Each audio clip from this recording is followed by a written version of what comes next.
Bugünkü mövzumuz müstəqillik uğrunda mübarizə.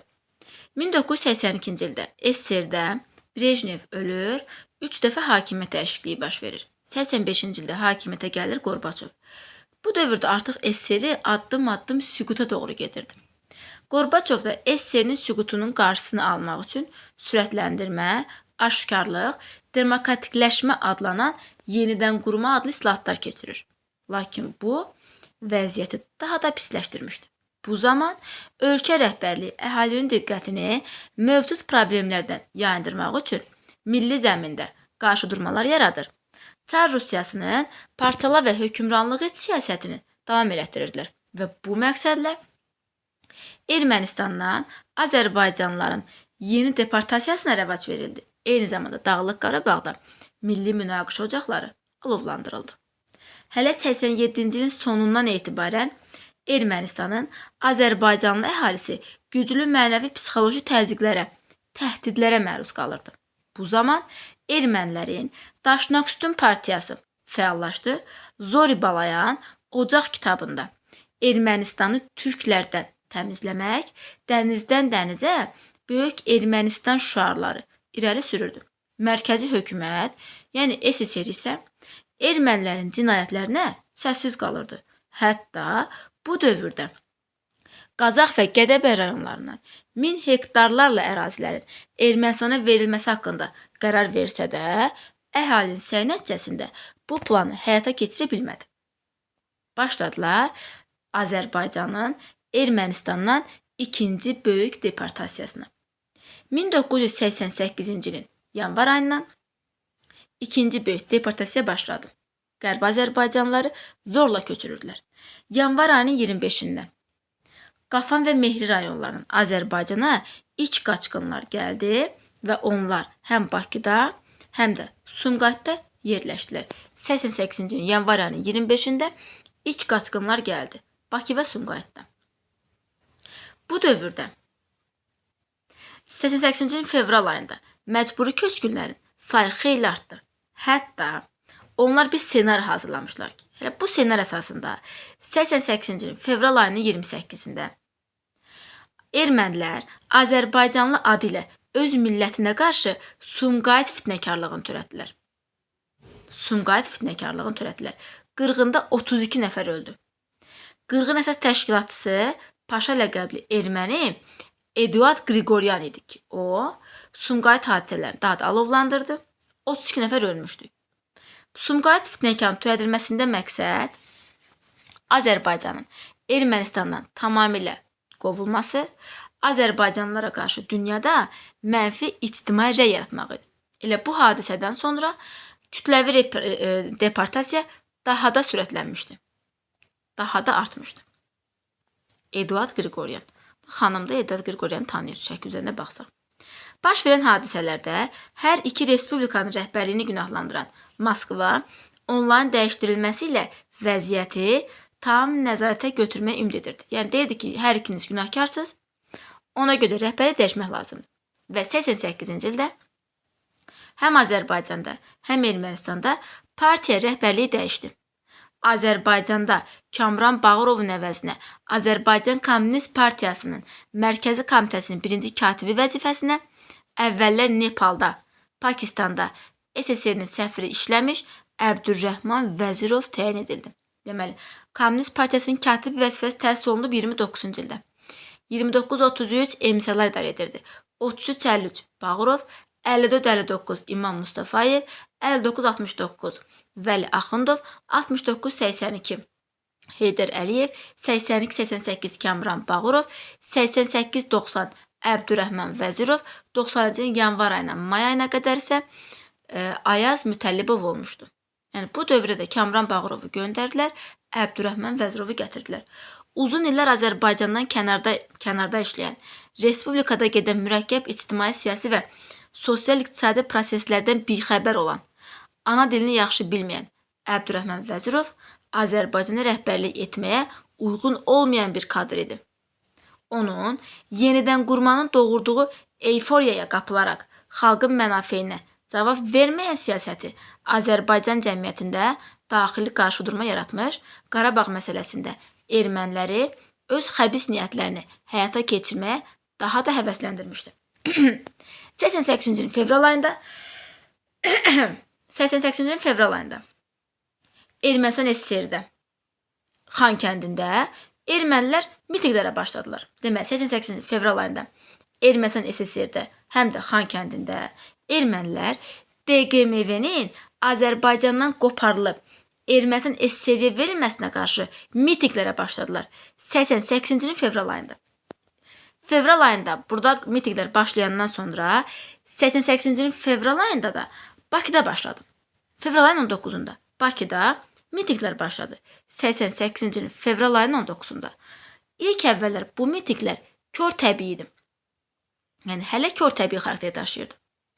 Lakin tezliklə etirazlar ziyalıların çıxış etdiyi tribuna arxasından küçələrə keçdi. Xalq hərəkatında xalq Dağlıq Qarabağda ermənilərin separatçılıq meyllərinin güclənməsi, Sovet rəhbərliyinin erməni millətçilərini himayə etməsi, Ermənistanda yaşayan soydaşlarımızın kütləvi deportasiyası, ölkə rəhbərliyinin vətəndaşların hüquqlarını müdafiə etməməsinə görə xalq küçələrə axışdı. 88-ci ilin fevral ayının 19-unda. Bu zaman bildik ki, rəhbərimiz Əbdürrəhman Vəzirov idi. O da Moskvadan açıq-aşkar açıq idi. Ermənilərin Qarabağın Topxana meşəsini dağıtması, burada sənaye obyektləri tikməsi, Ermənistandan Azərbaycanlıların kütləvi deportasiyası, Respublika və Moskva rəhbərliyinin Qarabağda erməni separatizminin qarşısını almasında nümayiş etdirdiyi qətiyyətsizlik 88-ci ilin sonu Azərbaycanda ictimai-siyasi vəziyyəti ən yüksək gərginlik nöqtəsinə çatdırdı. Noyabr ayının 17-sində paytaxtın əsas meydanında o vaxt Lenin, daha sonra Azadlıq meydanında başlanan mitinq müddətsiz elan edildi. Yəni müddətsiz mitinq idi. Bu hadisələr tariximizə dirçəliş günü kimi daxil oldu. 1988 noyabr ayının 17-sində. Bu mitinqlərdə ilk dəfə idi ki, suverenlik və azadlıq şüarları səsləndirilirdi. Eyni zamanda Vəzirovun istefası tələb edilirdi. İlk dəfə AXC-nin üç rəngli bayrağı qaldırılmışdı. Moskva bu hərəkatın digər bölgələrə yayılmasından narahat olaraq həm Bakıda, həm də digər yerlərdə komendant saatı tətbiq edərək meydan hərəkatını dağıtmışdı. 88-ci noyabr 17-sində. İndi bir də başdan baxaq. Deməli, Qorbaçov islahatlar keçirdi. İslahatların bir əhəmiyyəti olmadı. Daha sonra başladılar deportasiya və milli münaqişə ocaqlarını alovlandırmağa. İkinci böyük deportasiya 88-ci ilin yanvar ayında başladı. Yanvar ayının 25-də ilk qaçqınlar Qafan və Mehri rayonlarından gəldi. Bakı və Sumqayıtda yerləşdirildi. Fevral ayının 28-də deportasiyanı sürətləndirmək üçün Sumqayıt fitnəkarlığı törədildi. Bu fitnəkarlıqdan sonra SSR rəhbərin ikisini də dəyişdi. Azərbaycanda Bağırovun yerinə gəldi Əbdürrəhman Vəzirov. 88-ci ilin fevral ayında Ermənistan SSR-də və Xan kəndində DQMV-nin Azərbaycandan qoparılıb Ermənistan SSR verilməsi ilə bağlı mitinqlər keçirildi fevral ayında. Elə bundan sonra da fevral ayının 19-unda Bakıda Azərbaycan xalqı etiraz əlaməti olaraq küçələrə axışdı. İlk öncə kör təbii idi. Səbəbləri 1. Topxana meşəsinin dağıdılması, burada sənaye obyektlərinin tikilməsi, ölkə rəhbərliyinin vətəndaşları müdafiə etməməsi, daha çox ermənilərin müdafiə olunması, soydaşlarımızın kütləvi deportasiyası.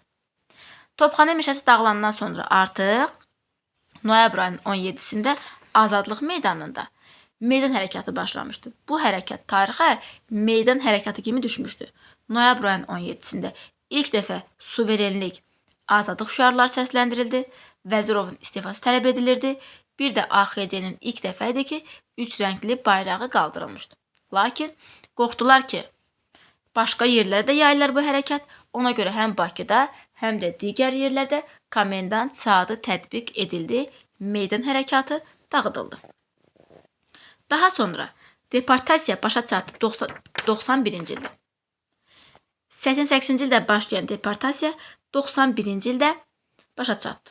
Son olaraq Qərbi Azərbaycandan Ermənistanın Mehri rayonunun Nüvədi kəndindən əhalinin çıxarılması ilə, yəni Qərbi Azərbaycandan Ermənistanın Azərbaycanlıların sonuncu deportasiyası başa çatdı.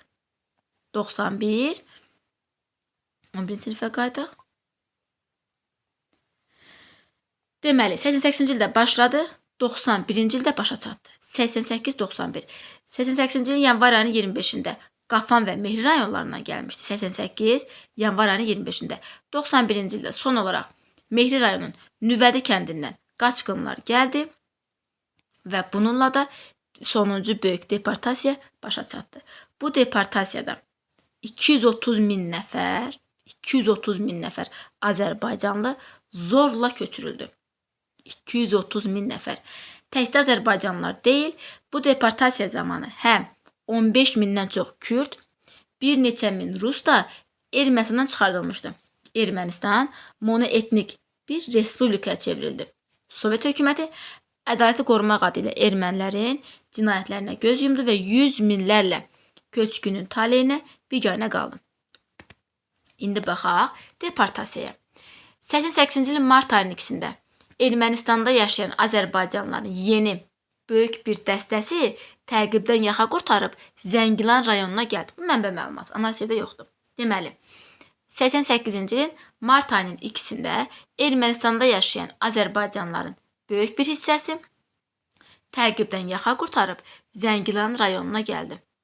Mart ayının 10-da Yerevandan cənubda Mehmandar kəndinin 4 sakini qətlə yetirildi. Erməni faşistləri Quqaq rayonunda daha dəhşətli faciə törətdilər. Quqaq faciəsi. Belə ki, 88-ci ilin noyabr ayının sonu, dekabr ayının əvvəllərində bu rayonda 70 nəfər Azərbaycanlı qətlə yetirildi. Rayonun təkcə Gözəldərə kəndində 21 nəfər, o cümlədən 6 qadın və 3 körpə öldürülmüşdü. Vartanada 17 Azərbaycanlı qətlə yetirilmişdi. Bunlar deportasiya dövründədir. 88-91. Birinci böyük deportasiya 48-53 Bağırovun dövründədir. İkinci böyük deportasiya 88-91-ci ildə. 88-91-ci ildə. İndi baxaq DQMV-də Xüsusi İdarə Komitəsi. DQMV-XİK. 1989-cu ilin yanvar ayında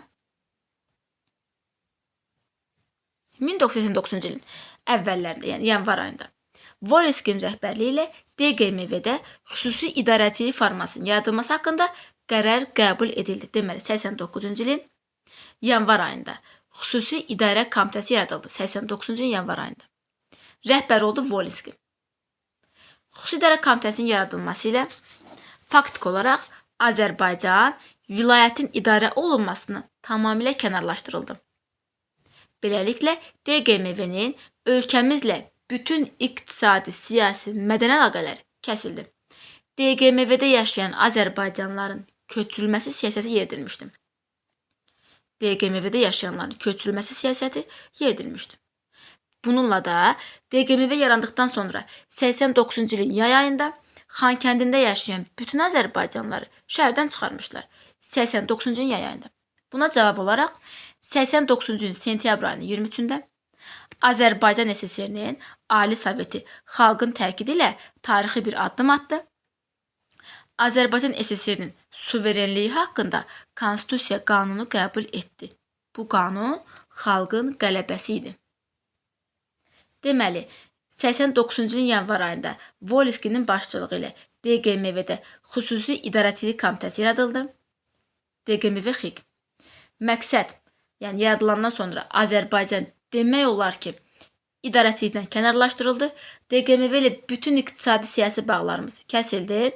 Bundan sonra deportasiya, köçürmə daha da sürətləndi və 89-cu ilin yay ayında demək olar ki, Xankəndində yaşayan bütün Azərbaycanlıları şəhərdən çıxarmışlar. Elə bundan sonra 89-cu ilin sentyabr ayının 23-də Azərbaycan SSR-nin suverenliyi haqqında Konstitusiya qanunu qəbul edildi. Bu sənədə əsasən Respublika ərazisində Azərbaycan SSR-nin qanunlarının aliliyi təmin olunurdu və Azərbaycanın razılığı olmadan sərhədləri dəyişə bilməzdi. Bu qanunun qəbulundan sonra Respublika rəhbərliyinin təzyiqi və xalqın tələbi ilə Moskva 89-cu ilin noyabr ayında DQMV XİK-i ləğv etdi. Yəni məcbur qaldılar 89-cu ilin noyabr ayında DQMV XİK-i ləğv elədilər. Elə bundan əsəbləşən ermənilər 89-cu ilin dekabr ayında Dağlıq Qarabağı Ermənistana birləşdirmək haqqında qərar qəbul etdi. 89-cu ilin dekabr ayında. 1989 dekabr ayı və bununla da bu qərarı qəbul eləməklə ermənilər Azərbaycanın ərazi bütövlüyünə olan iddialarını rəsmən elan elədilər 89-cu ilin dekabr ayında. Deməli, bir dənə də qısa gedək. 89-cu ilin yanvar ayında DQMV XİK yarandı, 89-cu ilin noyabr ayında ləğv edildi. 89-cu ilin sentyabr ayının 23-də Azərbaycan SSR-nin suverenliyi haqqında Konstitusiya qanunu qəbul edildi. 88-ci ildən 91-ci ilə qədər ikinci böyük deportasiya, 88-ci ilin fevral ayında Xalq Hərəkatı, noyabr ayının 17-sində Meydan Hərəkatı baş verdi. Meydan Hərəkatını idarə eləmək üçün 89-cu ilin yay ayında AXC yaradıldı. Yəni Azərbaycan Xalq Cəbhəsi yaradıldı. Təşkilatın təsis konfransında Əbülfəz Elçibəy və yaxud Əliyev sədr seçilmişdi. Deməli, 89-cu ilin yay ayında Meydan Hərəkatında liderliyə eləmək üçün Azərbaycan Xalq Cəbhəsi yaradıldı. Konfransda rəhbəri oldu Əbülfəz Elçibəy. Əhalinin əksəriyyəti AXC-ni müdafiə edirdi. Çünki o zaman respublikada xalqı öz arxası ilə apara biləcək heç bir qüvvə qalmamışdı. Lakin AXC liderləri bu sahədə təcrübəsiz idi.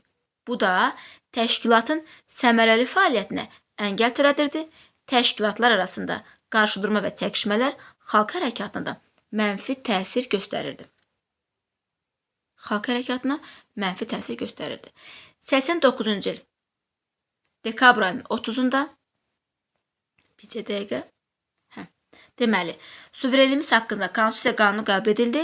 Bu xalqın qələbəsi olmuş. Bunu dedi. Sentyabr ayının artıq bu qanundan sonra 89-cu il dekabr ayının 30-da Gəncənin tarixi adı bərpa olundu. Yəni Kirovabad yox, artıq oldu Gəncə. Deməli, əvvəllər 1804-cü ildə Yelizavetpol idi. 18-ci il AXC bərpələdi Gəncə. Daha sonra Azərbaycan SSR dövründə oldu Kirovabad. 89-cu ilin dekabr ayının 30-da yenidən bərpa oldu Gəncə. 89-cu ilin dekabr ayının 31-də Naxçıvandan başlayaraq Araz çayı sahilində və digər quru sahələrdə salınmış Sovet-İran sərhədlərinin qurğular dağıdılaraq Cənubi Azərbaycanlılarla canlı təmas yaradıldı. Sonralar bugün dünya Azərbaycanlıların həmrəlik günü kimi qeyd olunmağa başladı. Deməli, dekabr ayının 30-da Gəncənin adı bərpa olundu. Dekabr ayının 31-də Naxçıvandan başlayaraq Sovet-İran sərhədindəki qurğular dağıdıldı. Cənubi Azərbaycanla Şimali Azərbaycan arasında canlı təmas yaradıldı. Elə sonralar bugün həm də dünya Azərbaycanlılarının həmrəlik günü kimi qeyd olunurdu. İndi baxaq. Qanun yaddaşımız, qürur yerimiz. Respublikanın rəhbərliyi ilə Azərbaycanda baş verən hadisələrdən təşvişə düşən Moskvaya müraciət eləyir. Qarabağda fövqəladə vəziyyət rejiminin yaradılmasını xahiş eləmişdi. Moskva xahişi yerinə yetirir. Yanvar ayının 15-də Azərbaycana silahlı qüvvələr yeridir. 90-cı il ümumiyyətlə 90-cı yanvar ayının 15-də ermənilər ilk öncə Xanlar, yəni indiki Göygöl rayonunda soyqırımlar həyata keçirmişdilər, kəndə basqın yeritmişdilər. 90-cı yanvar ayında AXC bu qırğınların qarşısını almaq üçün Milli Müdafiə Şurası özünün müdafiə dəstələri təşkil etmişdi. Deməli, Milli Şura başqa 91-in oktyabr ayının əvvəlindədir. Milli Müdafiə Şurası özünün müdafiə dəstələri 90-cı ilin yanvar ayında. 90-cı ilin yanvar ayının 19-dan 20-sinə keçən gecə 19 ilk öncə Naxçıvana yürüş edirlər. Bu hadisəyə etiraz olaraq Naxçıvan elə həmin gün qərar verir ki, Naxçıvan Muxtar Respublikası Ali Soveti SSR-nin tərkibindən çıxsın. Bu o dövrdə görülməmiş bir addım idi. Naxçıvan Muxtar Respublikasının ilk qətiyyətli addımını atmış oldu. Deməli, 90-cı yanvar ayının 15-də Xanlara hücum edirlər. Yanvar ayında Milli Müdafiə Şurası yaradılır. Yanvar ayının 19-da ermənilər Naxçıvana yürüş edir. Naxçıvan bu vaxt qərar verir ki, Naxçıvan SSR-nin tərkibindən çıxır. Elə bundan sonra Respublika rəhbərliyi narahat olur. Moskvadan xahiş edir ki, bizə fövqəladə vəziyyət elan elə. Onlar da xalqa xəbərdarlıq etmədən yanvar ayının 19-dan 20-sinə keçən gecə fövqəladə vəziyyət elan edirlər və Bakıda qırğın törədilir. 131 nəfər öldürülür, 744 nəfər yaralanır, 400 nəfər həbs olunur. Xalq buna etiraz əlaməti olaraq 40 günlük matəm tətilinə çıxır. Lakin deyirik ki, 20 yanvar faciəsi xalqın müstəqillik istəyinin, müstəqillik meyllərinin qarşısını ala bilmədi. 90-cı il yanvar ayının 20-sində və bundan sonra xalq 40 gün matəm tətilinə çıxır. 40 gün ərzində Bakıda heç bir müəssisə, fabrik, zavod işləməmişdi. Faciənin ertəsi günü, yəni yanvar ayının 21-də Moskvada yaşayan ümumilli lider Heydər Əliyev təzyiqlərə məhəl qoymadan Azərbaycanın daimi nümayəndəliyinə gedib qəti şəkildə Sovet hökumətinin bu addımını pislədi və bunun fəsadları haqqında rəhbərliyə xəbərdarlıq etdi. Heydər Əliyev faciəni dünyaya fərqli şəkildə çatdırmaq istəyən erməni və Sovet məmurlarının planlarını alt-üst edərək dünyanın diqqətini Bakıya çəkə bilmişdi. 90-cı il yanvar ayının 21-də. Deməli, 89-cu ilin yay ayında AXC yarandı. Dekabr ayının 30-da Gəncə adı bərpa olundu. Dekabr ayının 31-də sərhədlər dağıdıldı. 90-cı ilin yanvar ayının 15-də Xanlarda, yəni Göygöldə qırğına törədildi. Yanvar 19-da Naxçıvana yürüş. Naxçıvan da SSR-in tərkibindən çıxmaq haqqında qərar qəbul etdi. 90-cı ilin yanvar 19-dan 20-sinə keçən gecədə Bakıda qırğın törədildi. Heydər Əliyev də yanvar ayının 21-də Moskvaya gedir və burada Sovet hakimiyyətini pisləyir. Eyni zamanda faciənin fərqli şəkildə çatdırılmasının qarşısını alaraq bütün dünyanın diqqətini Bakıya yönəltməyi bacarır.